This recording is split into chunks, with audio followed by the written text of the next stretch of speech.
शाम अल-असद खानदान से बशार अल-असद की बीवी की वजह से हाथ से निकल गया।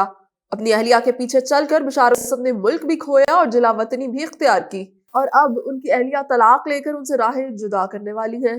जी हाँ, तुर्क मीडिया में गर्दिश करने वाली खबरों के मुताबिक अस्मा उल असद अपनी शादी खत्म करके रूस से जाना चाहती हैं। याद रहे कि शाम में बागियों की जानिब से हुकूमत गिराए जाने के बाद से बशार उल असद ने अपनी अहलिया और बच्चों के हमरा रूस में पनाह ले रखी है। बीबीसी की रिपोर्ट के मुताबिक शाम में खाना जंगी के दौरान रूस बशार उल असद हुकूमत का इत्तेहादी रहा और इसकी फौजी मदद भी की। इतवार के रोज तुर्क मीडिया पर आने वाली खबरों के मुताबिक बशार उल असद और उनका खानदान रूस के दारुल हुकूमत मॉस्को में सख्त पाबंदियों में जिंदगी गुजार रहा है, जबकि शाम की साबिक खातून अव्वल ने तलाक की एक दरखास्त भी दायर की है क्योंकि वो लंदन जाना चाहती हैं। अस्मा उल असद शाम के साथ साथ बरतानिया की भी शहरियत रखती हैं, लेकिन बरतानवी सेक्रेटरी दाखिला पहले ही ये वाज़ा कर चुके हैं कि उन्हें मुल्क वापस आने की इजाजत नहीं दी जाएगी। रवा माह के आगाज में पार्लियामेंट में बात करते हुए बरतानवी सेक्रेटरी दाखिला डेविड लामे ने कहा था कि मैं ये वाज़ा करना चाहता हूँ कि उन पर पाबंदियां आयद हैं और उनका बरतानिया में इस्तकबाल नहीं किया जाएगा। उन्होंने मजीद कहा कि वो इस बात को यकीनी बनाने के लिए अपने तमाम तर इख्तियारात का इस्तेमाल करेंगे कि असद खानदान के किसी फर्द को बरतानिया में जगह ना मिले। गुज़श्ता हफ्ते बशार उल असद से मंसूब एक बयान में कहा गया था कि वो शाम नहीं छोड़ना चाहते थे, लेकिन रूसी फौज ने उन्हें वहां से निकाल कर मॉस्को मुंतकिल कर दिया। आपको बता दें कि अस्मा उल असद लंदन में शामी निजात खानदान में पैदा हुई, जहां उनका नाम अस्मा उल अखरस रखा गया। उनके वालिद फवाजुल अखरा माहिर इमराज कल्ब थे और एक प्राइवेट क्लिनिक चलाते थे। उनकी वालिदा सहर एक सफारतकार थीं और लंदन में शामी सफारत खाने में फर्स्ट सेक्रेटरी के तौर पर काम कर चुकी थी। सुन्नी मुस्लिम फिरके से ताल्लुक रखने वाली अस्मा ने एक प्राइवेट गर्ल्स स्कूल से तालीम हासिल की और बाद में मारूफ किंग्स कॉलेज से कंप्यूटिंग में ग्रेजुएशन की और फिर लंदन में एक बैंकर के तौर पर अपना करियर शुरू किया।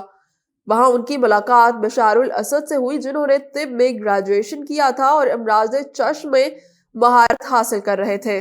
बशार के वालिद हाफिज असद की वफात जून 2000 में हुई और उनकी मौत के फौरी बाद 34 साला बशार उल असद को फौरी तौर पर शाम का सदर मुकर्रर कर दिया गया। बशार उल असद ने हल्फ उठाने के बाद एक नया सियासी लहजा इख्तियार करते हुए शफाफियत, जमहूरियत, तरक्की, जिद्दत, एहतसाब और इदाराजाती सोच को अपनाने की बात की। इख्तिदार में आने के चंद माह बाद बशार उल असद ने अस्मा उल अखरस से शादी कर ली, जिसने बहुत से लोगों को हैरान कर दिया।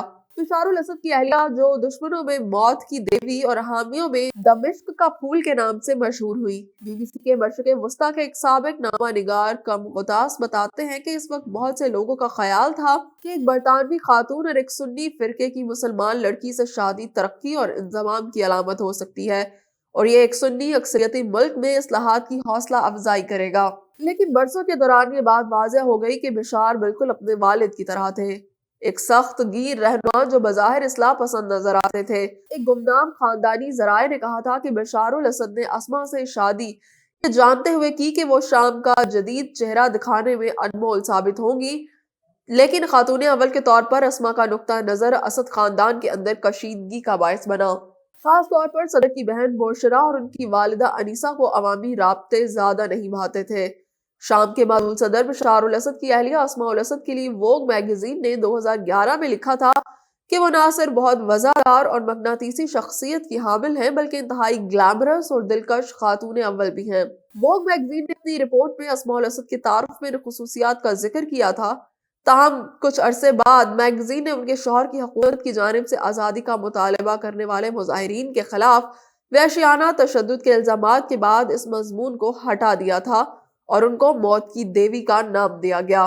तुर्क और यूरोपियंस के मुताबिक अस्मा मुल्क में कारोबारी शख्सियात पर असरअंदाज होती थी। ताज़ा तरीन इतलात के मुताबिक एक न्यूज कॉन्फ्रेंस के दौरान जब रूस के प्रेस सेक्रेटरी दिमित्री पेस्कोव से बशार उल असद और उनकी अहलिया अस्मा उल असद के दरमियान तलाक की खबरों के बारे में सवाल किया गया तो उन्होंने जवाब दिया कि नहीं, इनमें कोई सदाकत नहीं है। उन्होंने इन खबरों की भी तरदीद की कि बशार उल असद को रूस के अंदर सिर्फ मॉस्को तक महदूद रखा गया है और ये कि उनके असासे मुंजमद कर दिए गए हैं।